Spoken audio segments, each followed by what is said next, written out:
আজকে আমরা একটি টেরারিয়াম বানাবো। এর জন্য আমাদের লাগবে একটি ঢাকনা সহ কাচের জার। এরপর আমাদের দরকার হবে কিছু কয়লা। এরপর লাগবে পরিমাণ মতো নুড়ি পাথর, লাগবে মস উদ্ভিদ ও মাটি।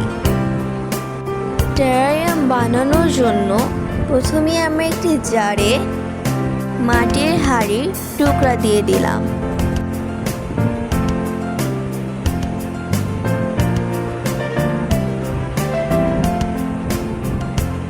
এরপর দিচ্ছি কয়লাগুলো।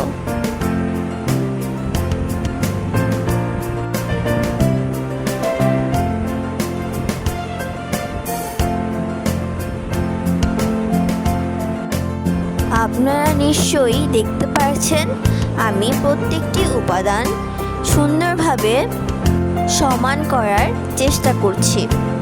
কয়লার উপরের স্তরে আমরা দেব নুড়ি পাথর।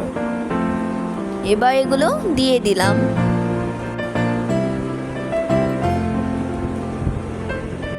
এবার আমরা প্রস্তুত করে নেব মাটি, যাতে আমরা সুন্দরভাবে মস উদ্ভিদগুলো লাগাতে পারি। লাগিয়ে দিলাম মস উদ্ভিদগুলো।